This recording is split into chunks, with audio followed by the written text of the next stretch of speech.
What is going on, everybody? Welcome back to another episode of Grid Live Encore. I'm Ben Schneider alongside Brandon Crossland and Joshua Birch. As always, gentlemen, how are we doing tonight? Doing well, Ben. Good to be here on Grid Live Encore, and thank everyone for joining us. Yeah, I'm doing absolutely fine. Pleasure to be back here again, and thanks F1 and NASCAR for being at the same time, and meaning that I couldn't be on either show over Saturday and Sunday with the preview and the wrap-up. So I've come here for Encore and get to talk hopefully a bit of F1, a bit of touring cars, and then I'll leave you two fine gentlemen to talk about the real business that happened and the real topics of this show. Josh, I have just one more question before we get started. How's the weather in South Beach? Oh, it's beautiful as well. Another cloud in the sky as well. And if you look behind me as well, the paddock is bubbling as well. It's absolutely fantastic. And if I move out the way actually as well, you might just be able to see McLaren below me as well. You're on a weekend from hell. Yeah, it almost looks like you're actually there. I thought you were messing around with your green screen still. No. I've got my chair stuck over it. I've got my chair stuck over part of the green screen now. No, it's all good. Don't worry. Live and on location. From Miami. Yeah, if you don't like this, however, I can change to Brands Hatch with a click of my finger. Oh, that's right. Touring cars were. Yeah. So, yeah, I like this one. All right. Well, I love this feature. Well, there we go. Well, on the subject of Miami, let's get into it. Of course, a little bit of a lighter week in terms of series we usually cover. So I want to start with a bit of an open segment here. As Josh mentioned, NASCAR and Formula One going directly head-to-head with one another in terms of the timing this weekend, both around 3 or 3:30 on Sunday. Josh, I understand you were calling the race for Formula One, so you didn't get to catch any of a NASCAR race. Brandon, you watched the NASCAR race, so you didn't get to catch any Formula One. So this is going to make kind of an interesting discussion here. A general consensus, at last I checked, the Jeff Gluck poll was trending upwards of 94, 95% yes.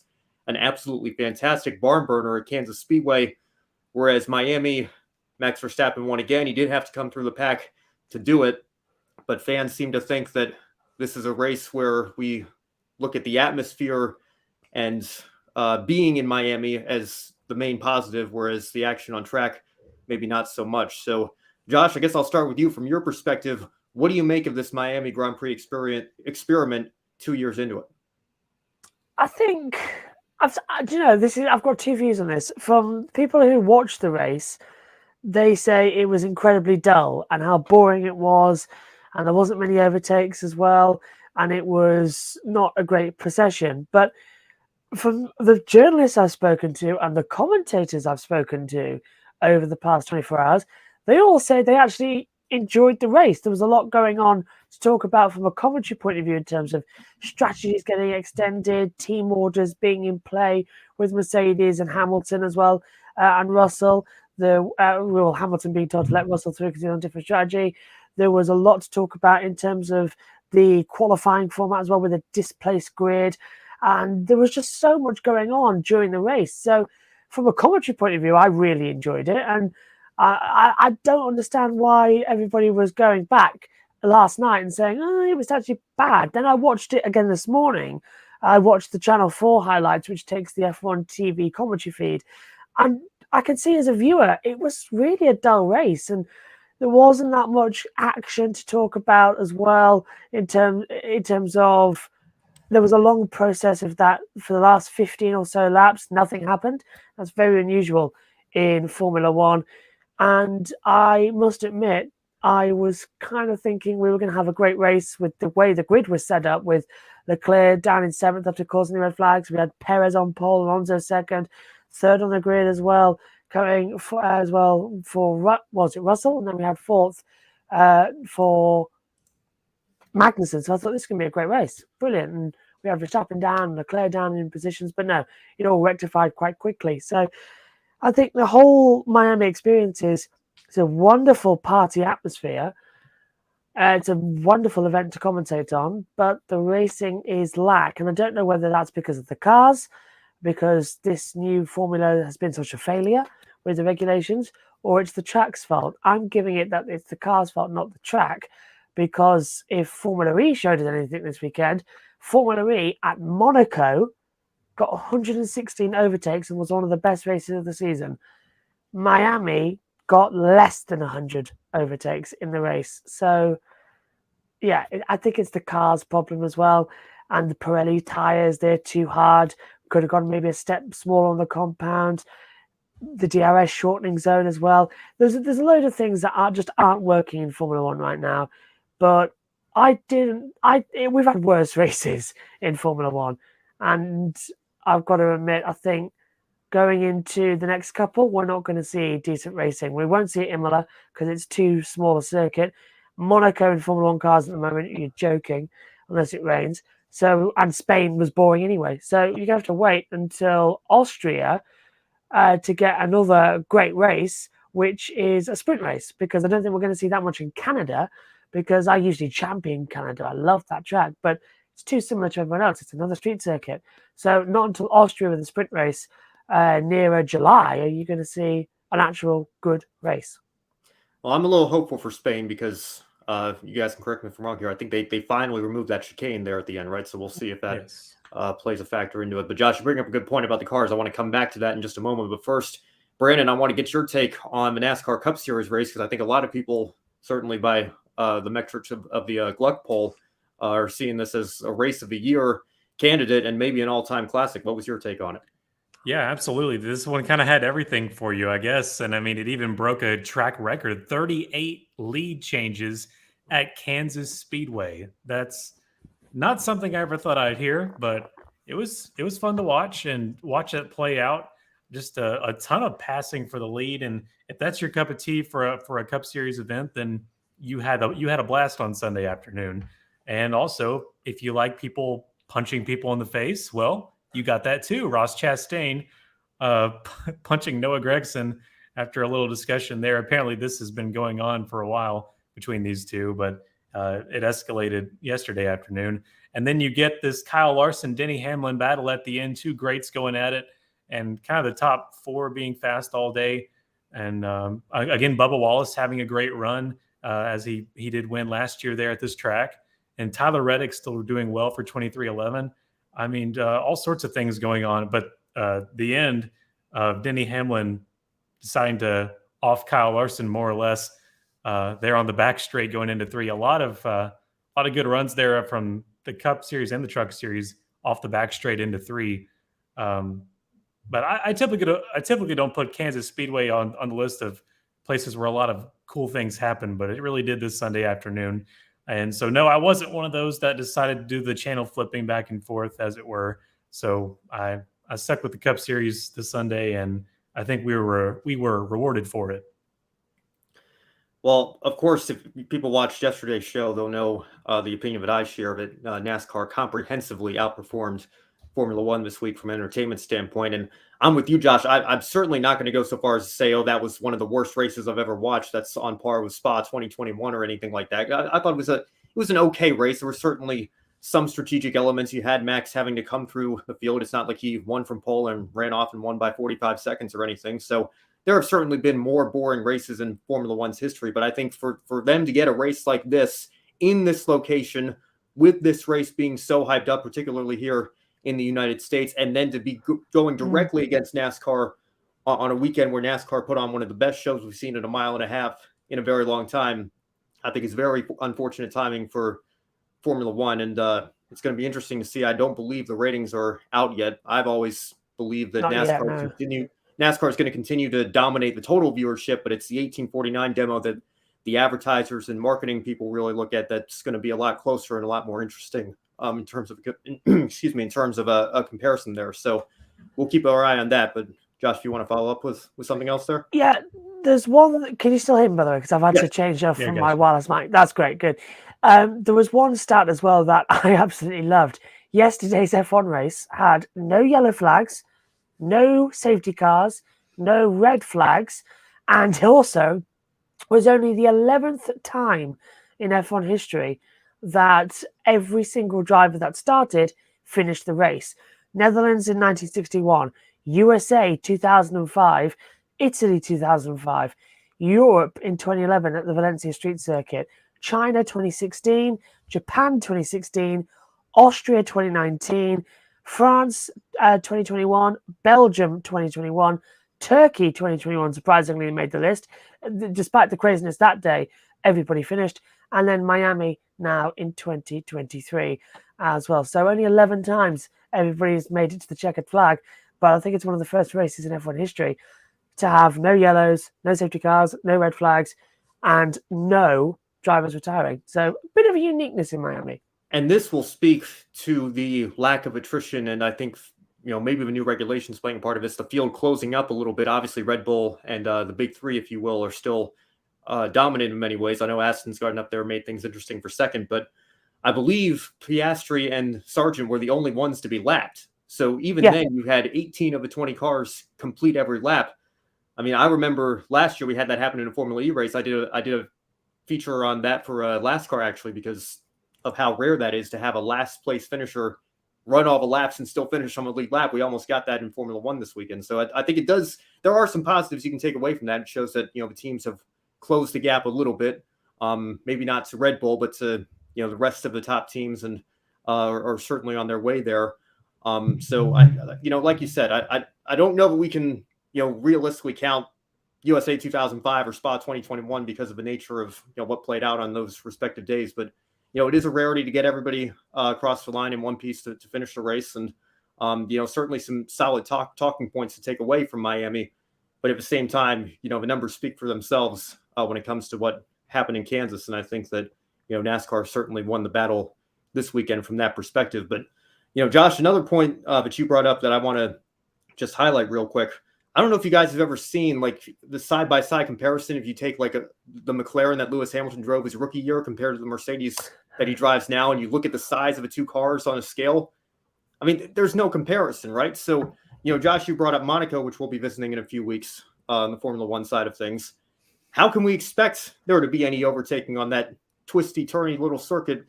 I mean, I just feel like, I know the regulations have been put into place to try to improve the product and improve the racing. And I think in some aspects they have, but in others, when we go to these tight street circuits, I just think it makes it virtually impossible to pass if it weren't virtually impossible to pass already.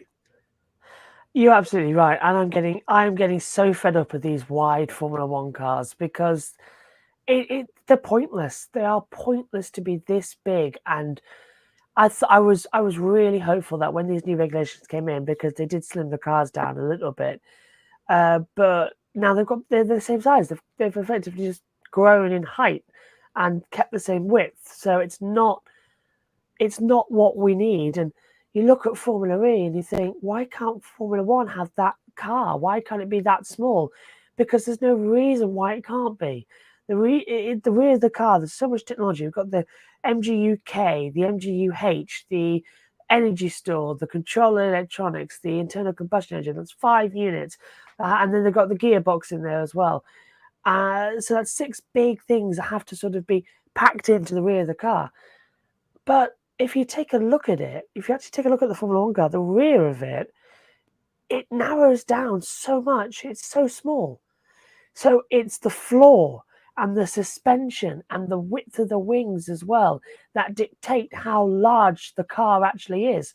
So I don't understand why we don't have, maybe it's too late for these regulations, but for 2026, when we do the major overhaul with a new engine concept, we get the new design of the cars as well, we need to cut the floor down to literally just the width of what the engine cover is, because the driver is as slim as us. So it's not be bigger, is he? Because they're F1 drivers, so they're tiny.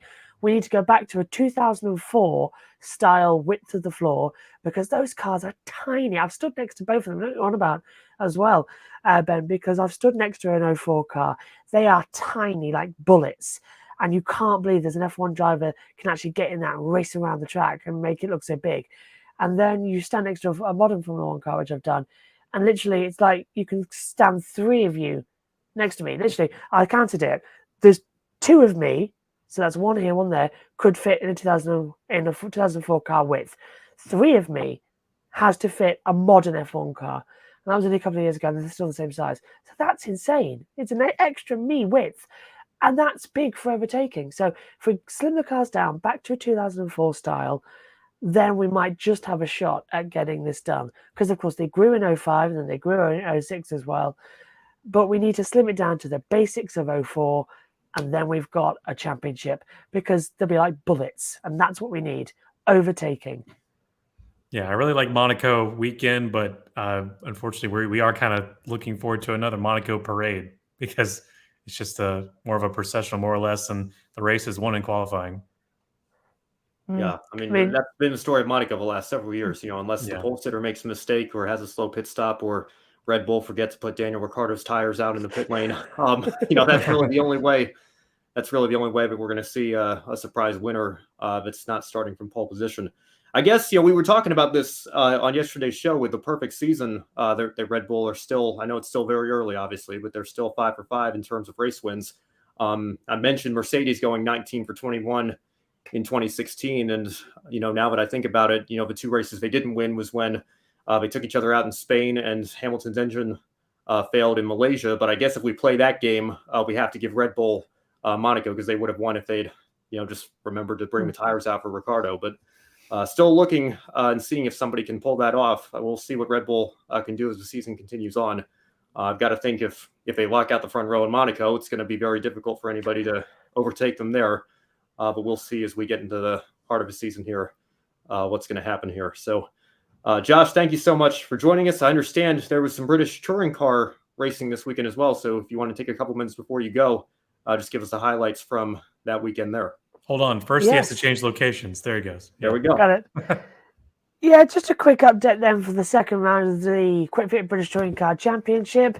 We were at Brands Hatch as well, which is the former home of the British Grand Prix for Formula One, and an absolutely fantastic circuit as well. We're on the Indy configuration, which those of you in America might remember, because IndyCar actually raced on it in the 2005 IndyCar. I think it was Champ Car that came here at that point as well. Just a quick update then on the championship. Dan Camish now leads the way after the weekend. He's had 2 victories, still those back at Donington, but got a 3rd place as well in round 4 of the championship at Brands. Tom Ingram's now on 2nd on 83 points. Ash Sutton got his championship off to a great start. 2 victories here at Brands Hatch as well in race 1 and race 3, coming back as well for a reverse grid in that final race to get through and take the win. It was really touch and go with a battle with Jake Hill as well, and with Ricky Collard in the final race. But unfortunately, Ricky Collard crossed the line first, but got a 5-second time penalty for track limits as well, so he was dropped further down. Colin Turkington was actually also a race winner as well. In round 5, he got his championship off to a good start as well. He now moves up into 4th in the standings. Jake Hill to 5th, and Tom Chilton, who won back at Donington, drops down to 7th. We did have a horrible accident in race 1 of the day on lap 2.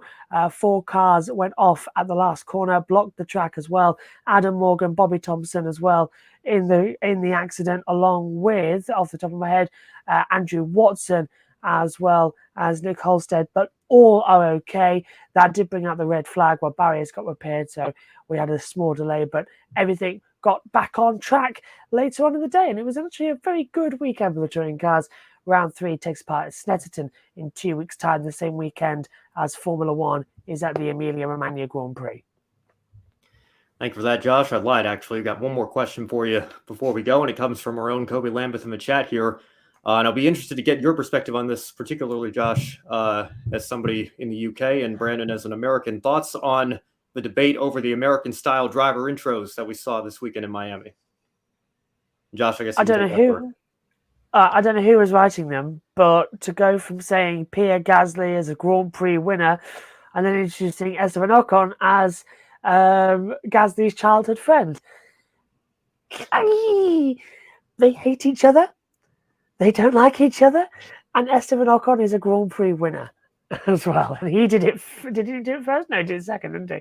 But for God's sake, I'll stay on my standpoint I said back in 2017 when Michael Buffer did it as well. You don't need them. It works at the 500. It was fun. It was unique. But considering this is not going to just be trialled here, it's going to be trialled at other Grand Prix, I don't want it, because it causes a load of problems. It resulted in the front of the grid being blocked off to everybody else behind it. And it resulted in Sir Jackie Stewart nearly getting beaten up literally, by the way, by the American security guards because they didn't know who he was while he was trying to get through to Roger Federer. So Roger Federer is allowed in, but a 3-time Formula One world champion and a Rolex ambassador, and honestly, if it wasn't for Jackie Stewart, safety in F1 wouldn't exist, isn't allowed on the grid as well. So basically, Miami needs improving there, and F1 is to be honest with you guys, F1 has pretty much lost credibility to a lot of its internal people after this weekend. George Russell doesn't like it. Max Verstappen doesn't like it. Lewis Hamilton doesn't like it. So many drivers don't like the fact that their usual routines are being disrupted for pomp and circumstance. It works at the Indy 500, but you've got to remember, Indy do it, 2 hours before they're in the cars? Do all the introductions? They don't do it 12 minutes before lights out. Yeah, they don't do it 12 minutes before the lights go out. 5 minutes before they head off on the parade lap. It's ridiculous. Yeah, honestly ridiculous. Yeah, you got to be in game mode at that point. There's no way they want to go through all the pomp and all that stuff. The Jackie Stewart thing you mentioned, that sounds like a certified Tony Hawk moment where people don't know who he is in public for some reason. Yeah, I know it's ridiculous, but honestly, as many British people have been saying as well, you do not put hands on JYS. You don't touch Jackie as well, and considering as well that he retired at Watkins Glen in 1973 after Francois Sever's death, you would think that the Americans would remember him because they've already respected him that day for not racing. But yeah, I think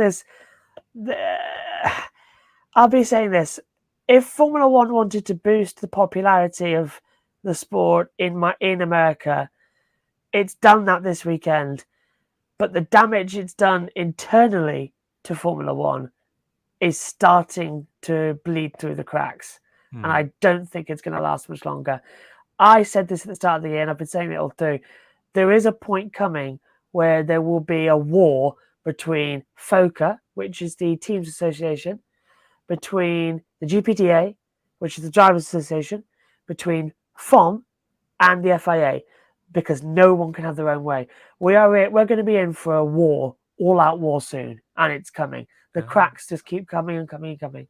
Sounds like NASCAR the past couple of years, huh, Ben? Yeah. We're kind of hearing the same kind of tune. Yeah. Feels like Oprah handing out splits. You get a split. You get a split. No, but wasn't that actually, fun? guys, just right there. I've just had a thought. I never got to do this on the broadcast because we didn't have the time and it never got over my helmet, my headset. So just give me a second. I thought I'd get into the spirit of things this weekend with one of my birthday presents, but unfortunately we never had time to show it on air. So allow me to sign off with a very traditional Indiana Jones style hat. I was going to wear it in the review, but we never got a chance to wear it over the weekend, so I'll debut it here. All right. Well, Josh, just before you go, I guess I'll chime in real quickly here. I think I can see both sides of it. I can understand from a driver's point of view. I thought I saw somewhere that Lewis was okay with it. Maybe wasn't in love with it, but he was just kind of like, whatever. I think George Russell was really the one that was genuinely annoyed at all the distractions that were going on with the driver intros and everything. But I can also understand from a fan perspective, if these guys aren't willing to take, 15 seconds or whatever to wave to the crowd before, they get in their cars to race, how much does that really take? So I think that, I wouldn't have a problem. I didn't mind, Josh, you mentioned Austin 2017. I didn't mind that. I thought that was done a little bit better than it was done with LL Cool J this weekend. But, I can also, I can see both sides of it here. I think that there's some improving that needs to be done because I can also understand why the drivers felt like this was a little over the top and the introductions maybe could have been a little bit better. At least nobody was called Kyle Harvick though or anything, so I guess LL Cool J's got a leg up on Joel McHale or Chuck. Yeah, I mean, what was it as bad as Bristol 2012 or Keselowski comes up after Busch? Was it 2012 or 2011? I think it was 2010. Yeah, 2010. Yeah, Keselowski was in the Penske fire suit that year, but yeah, that was It's not last great Coliseum style stuff, was it? Yeah, no, I think it was very American. Well, let's put it that way. I mean, it was like where else would you expect it other than Miami or when we went out to the Clash in Los Angeles or down in Austin. I think Is it was on brand for one of those big cities. one question I've got though is will.i.am British or American? I think I, he's I can't. American. I couldn't remember because it's Black Eyed Peas, isn't it? But I couldn't remember because I saw during the introduction he had his hand on his heart for the American national anthem. I couldn't have a think, but I thought, aren't you I British? just looked it up to confirm he's American. So. Oh, he's American. It's weird. I always thought he was British. Oh, well, he learns something new every day. Yeah, I was just thinking, was he a coach on the British version of The Voice? I think. Yes, yeah, he was, and he's been on a couple of things as well. But yeah, so I just thought he was British because he's got a very good British accent. He gets a lot of screen time when he shows up at the F1 paddock. He seems like he does that a lot. Oh God, Kobe just mentioned a good point. Well, actually, I already. Is it bad? I already know. I've already heard rumors what they're going to do, and it's not good. We're going to have literally a whole procession of the drivers, but they're going to be coming in all special, gambling stuff as well. They're really going to hype up the fact they're in Las Vegas as well, and there'll be like red carpets on the grid that they've got to walk down as well, and all that lot. It looks a mess, and I know we're having a launch party for Las Vegas. I think that's been like we had with Miami last year. There's going to be a launch party for Formula One, I think, outside Caesar's Palace. So that's going to be quite fun to see with musical guests. And then if they just stay there and we don't see them on the Sunday, that'd be cool, because I don't think that worked completely, because I can't even remember DJ, whoever his name was, as well with will.i.am.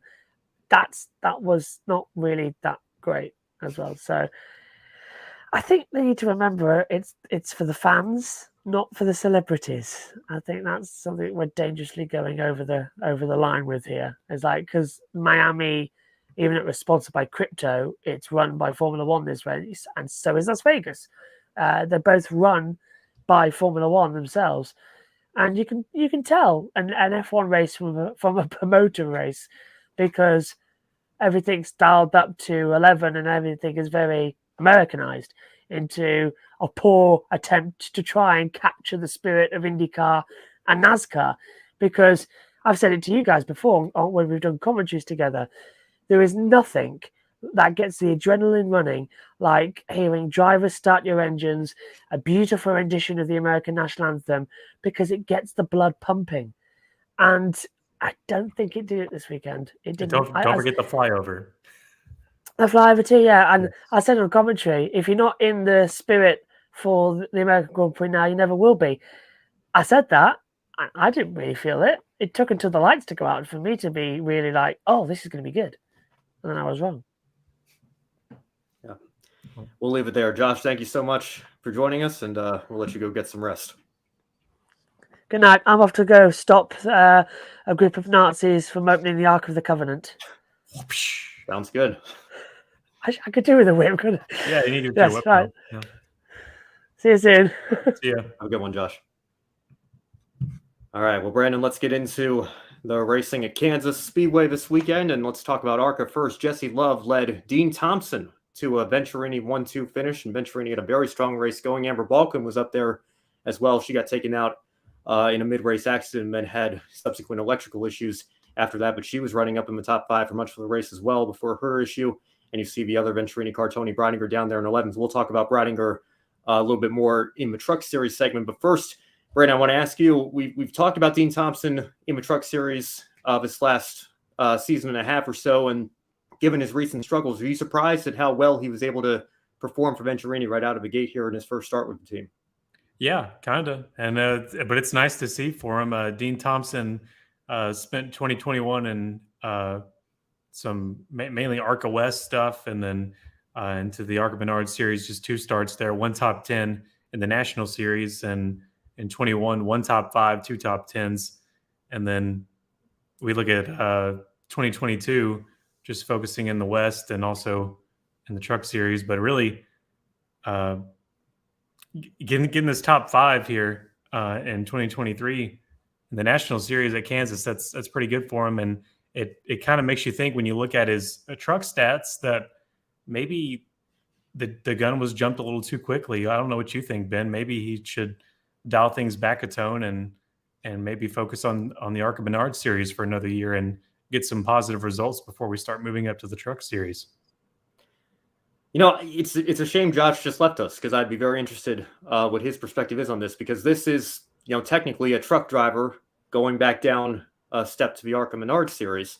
But I think that this is a much different scenario than, the Cup guys in the truck race, which we'll talk about later on as well. And all the Cup guys we're expecting to see the next couple of weeks in Darlington and North Wilkesboro, or even what Brandon Jones did last year, making 5 starts for the 81 car in the ARCA Menards Series, which I guess was a KBM car at the time. I almost said Joe Gibbs Racing car, but I think when you have a proven winner in Xfinity like Brandon Jones coming down to ARCA just to do a handful of races, he goes out and wins 2 of them. It's kind of like, what did you expect him? What did you expect him to do? So I think with Dean Thompson here, a guy that's, admittedly not had a ton of success in his first Truck Series season and gotten off to a bit of a slower start again this year. I know he had a good run going Texas before getting taken out in that awful accident. Looks like maybe starting to turn the corner a little bit, but him going back down to the ARCA Menards Series for however many races he's going to do at Venturini, I think, it's a massive confidence boost for him, and it reminds him what it's like to run up front, because we saw it a little bit in the West Series. I think he had a run, I believe it may have been Irwindale, where he finished second, and arguably could have won that race. I think he led the most laps that night as well.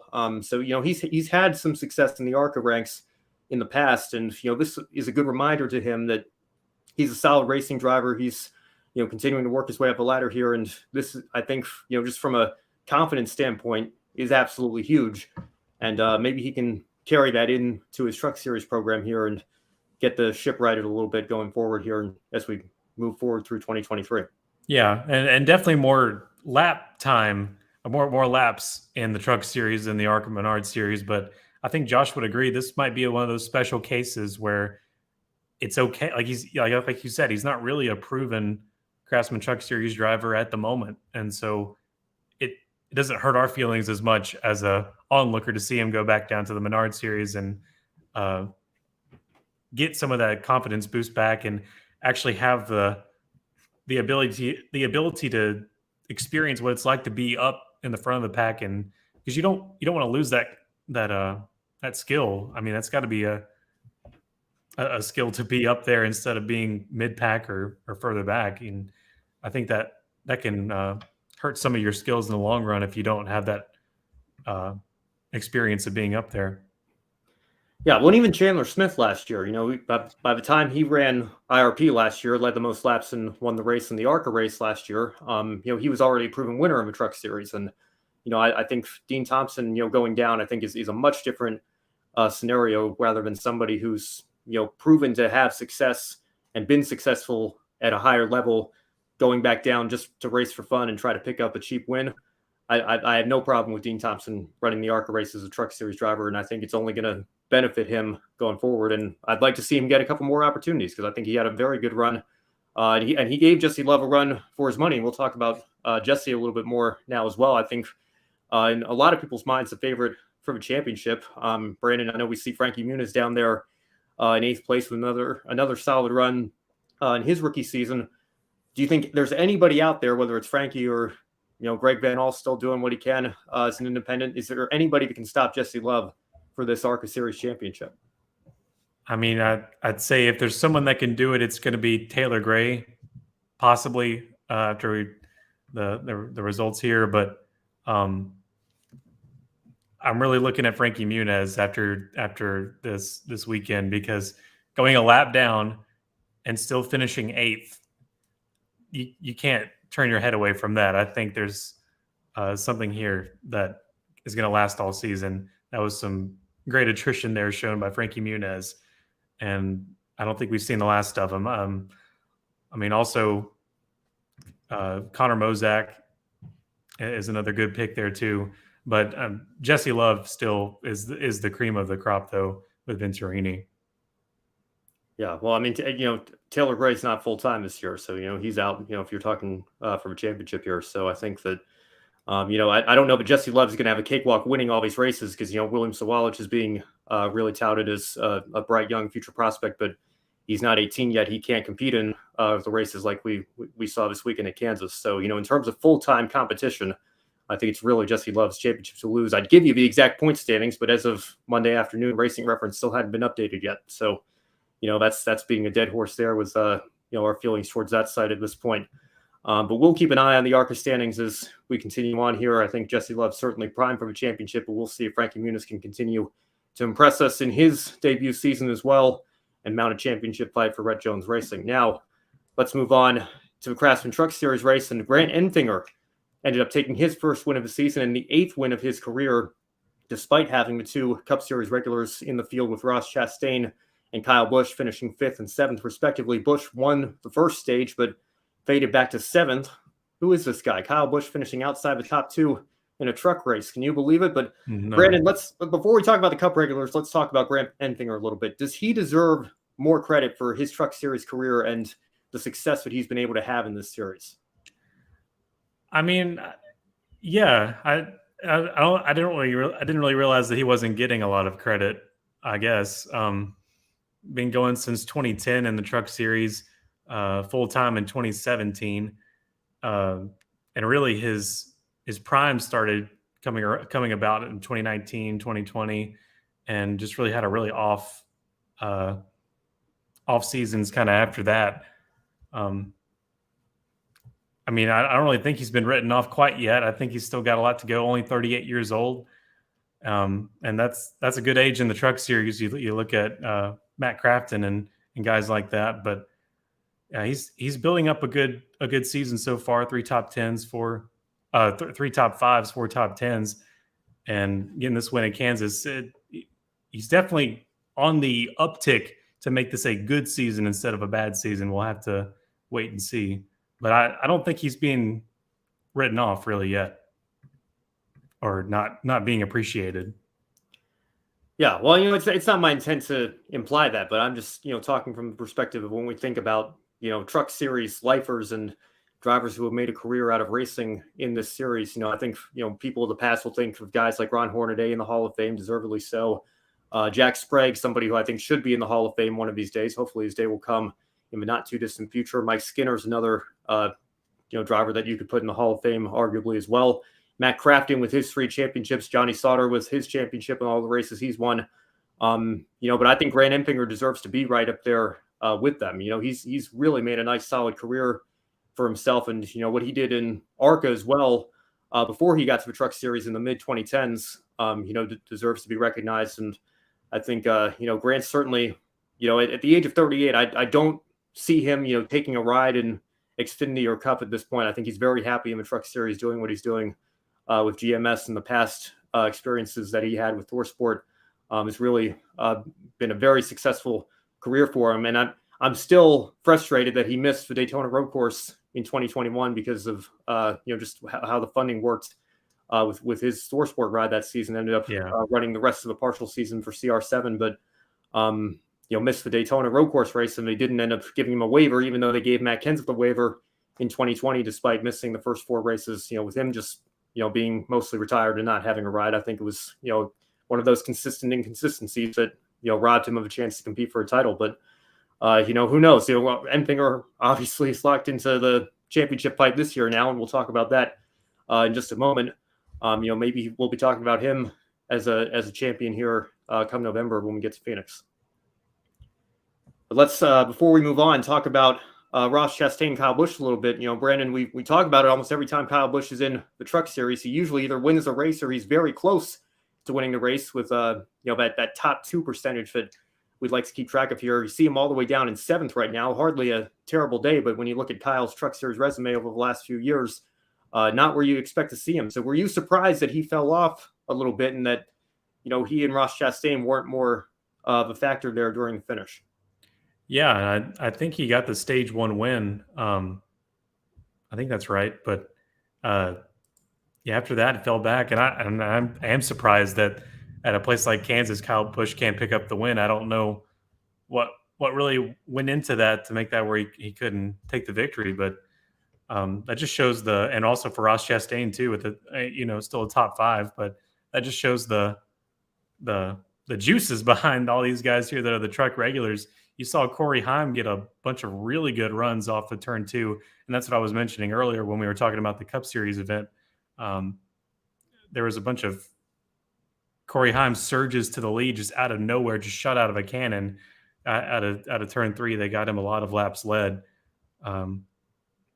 But yeah, I'm really surprised that Kyle Busch again can't get it done at Kansas. And it's not for a lack of trying. We know he's giving it everything he's got, and he's still disappointed as ever when he can't do it. Yeah, I was surprised Ross Chastain wasn't more of a factor in qualifying because, at least Kyle Busch, he qualified, I believe, on the front row and got the stage 1 victory. So he was in the mix at the beginning of the race, but Yeah, Ross 17. qualified, very middle of the pack, and then had to go to the rear for, I believe, unimproved adjustments, and then work his way up through there. So I guess when you take that into consideration, not too surprising that he didn't win the race. Credit to him for still being able to fight through the field and come up and get a top 5. But 7th place, like I mentioned, not a bad result for the vast majority of the Truck Series drivers in the field. I'm sure a lot of them would love to come home with a 7th place finish on most weekends, but for Kyle Busch, he's only there 5 times a year driving for his own team. It's win or bust whenever he gets into a truck, and it's frequently win. On this weekend, not so much. So I guess he's got one more opportunity this year before he hits his 5 starts. So we'll see what happens on that front. We have a comment from our friend Casey Campbell as well. Enfinger has been such an underrated driver throughout his career. It should be interesting to see how GMS does throughout this year. I felt bad for his teammate Roger Carruth, who had a great run going and ended up getting caught up in an accident there. Maybe a slightly ill-advised block at that point in the race, but Roger's still learning, putting in the laps to get the experience, and we'll see where his career goes in the next couple of years as well. But still time for him to log a couple of great runs here in the Truck Series season as we move forward. Yeah, I'm also reminded about the incident with Christian Eckes and Matt DiBenedetto towards the end. That was another really bad lockup there as it got intense toward the end.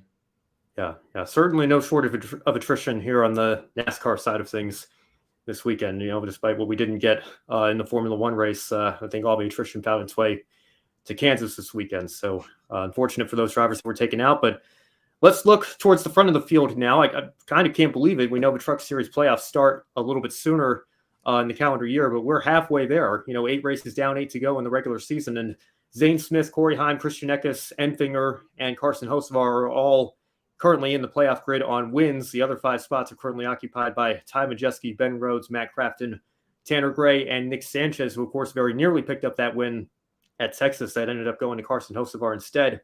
So, Brandon, what stands out to you among these 10 drivers here? Who do you think should be considered an early championship favorite? Is there a driver that's not in the 10 that are currently in the playoff grid right now, but you think will be there by the time we get to the end of the regular season? Yeah, that's a lot of questions. I think Zane Smith and Corey Heim are obviously 2 of the big ones there. Christian Eckes, he's been strong, but really hasn't really proven to me, at least yet, that he can be consistent enough to battle through the playoff grid as we whittle it down.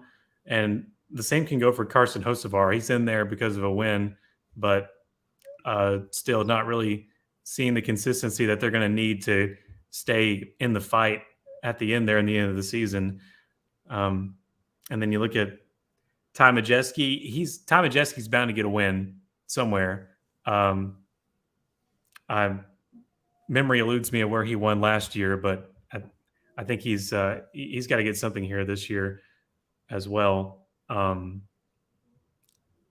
Crafton always a dark horse. He can't count him out wherever we go. And Nick Sanchez also being in a spot there. If it were to go right now, I think he's due some success here later as well. What are your thoughts on this? Well, I think you bring up a good point about Hocevar, and we talked about him really carrying the load for Nice Motorsports over the last year or two here. Certainly being the new flagship driver over there and doing everything but winning a race. And then he finally got to win Texas this year. So I think that, that's great, obviously, to get him into the postseason. But now when you actually look at the full standings outside the playoff grid, he's 16th behind drivers like Haley Deegan in 15th, Tyler Ankrum in 14th, Jake Garcia, who missed the opening race of the season at Daytona because of the age restriction. He's got 1 less race under his belt, and he's up ahead of Hocevar even in 13th. So, I think Hocevar, it's a matter of putting the consistent runs together that I'm going to need to see before we consider him to be a real true championship contender here. I look at a guy like Stuart Friesen as well. Some of the veterans like that, Matt Crafton, like you mentioned, certainly you'd have to think that a win is coming their way at some point this season, more than likely, and they can make a deep playoff run as well. Always a threat to do that, but we've only got a few more months left. Again, kind of crazy to think about. It feels like the season just started, but we are getting down to it. 8 down, 8 to go. If you're going to make a playoff push and try to get that win to lock in your spot, you got to go now. And I think it's going to be tough to do that the next couple of weekends with as many Cup drivers as we're going to see in the field at Darlington and especially at North Wilkesboro. So we'll have to wait and see. I don't foresee us getting, more than 10 winners here. 6 winners in 8 races would be asking a lot when you see some of these names that have won already. I wouldn't be surprised if Zane Smith picks up another win. Of course, wouldn't be surprised if a Cup driver steals a win or two over these next couple of weekends, but going to be interesting to keep our eye on that for sure. I see a comment here from Casey, and we'll go ahead and backtrack a little bit. We'll bring this up. Sure, why not? Brandon, I don't even know if we talked about this in our group chat yet, but it was announced this week that Billy Venturini himself is getting back behind the wheel of an ARCA car and running the East race at Flat Rock. So what are your thoughts on that?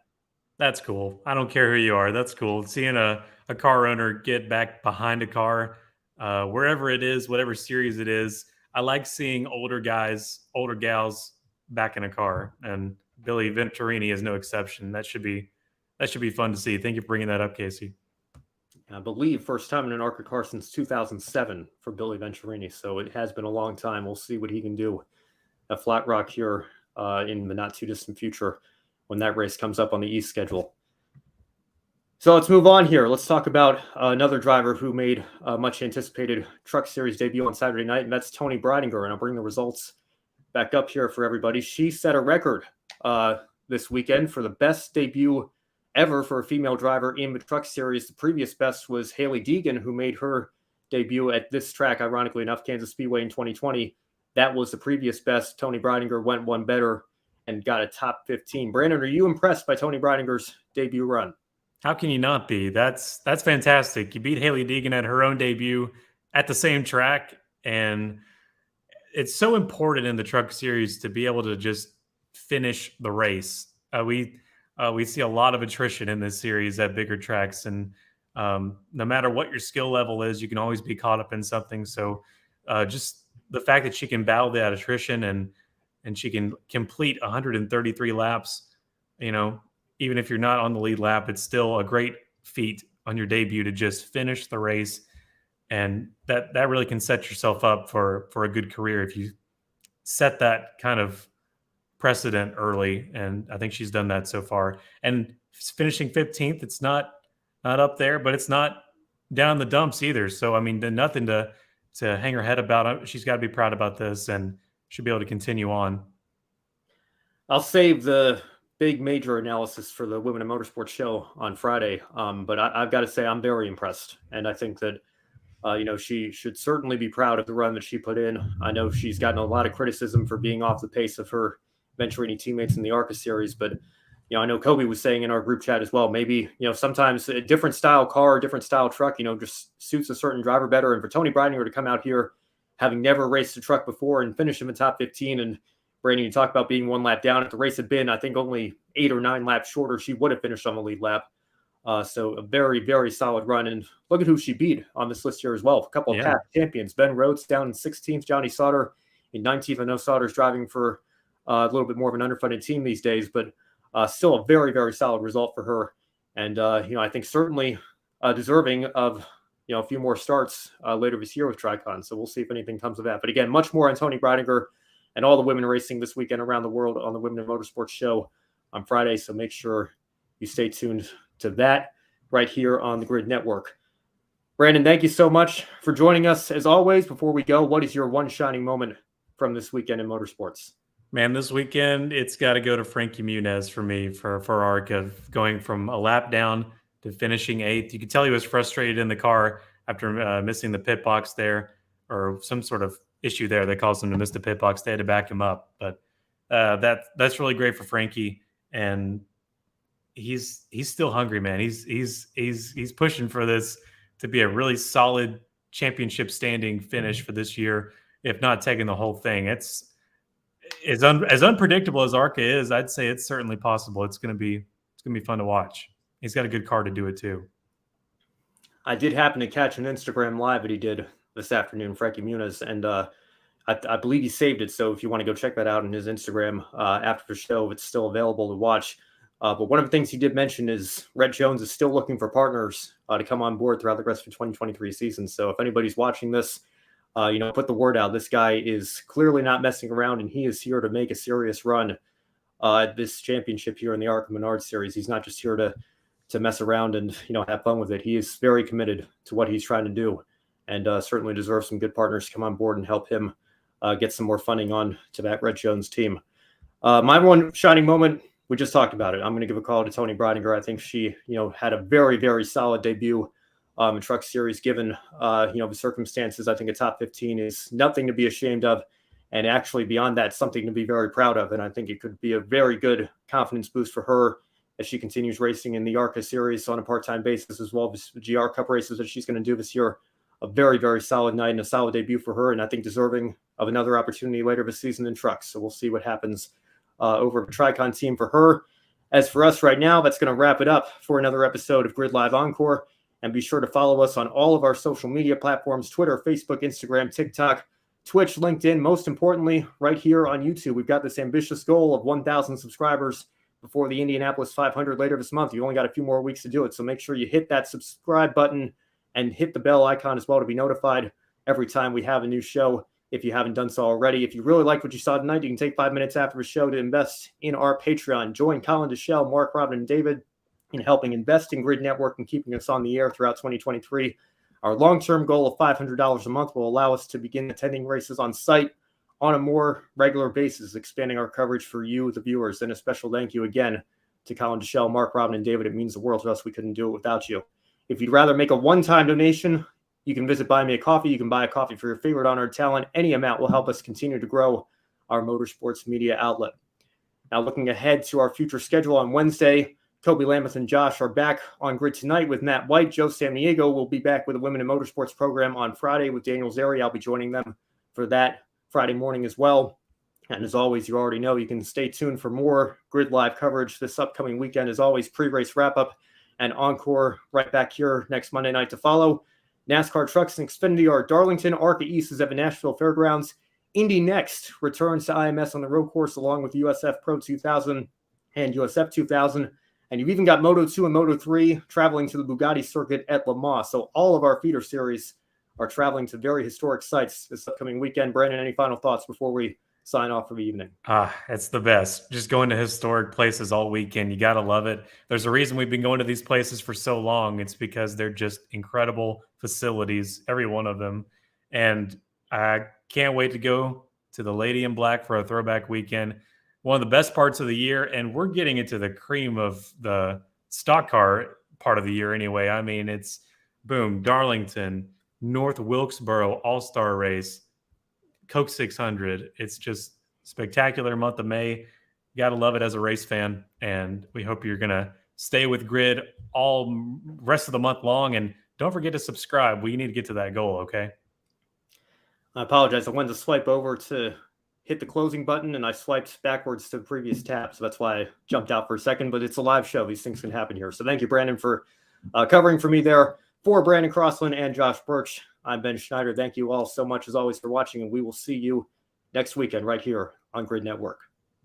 Thank you for watching us right here on YouTube. Be sure to subscribe and check out some of our other videos, including Life on the Grid, where we interview folks from the motorsports industry. Thank you for watching. We'll see you next time.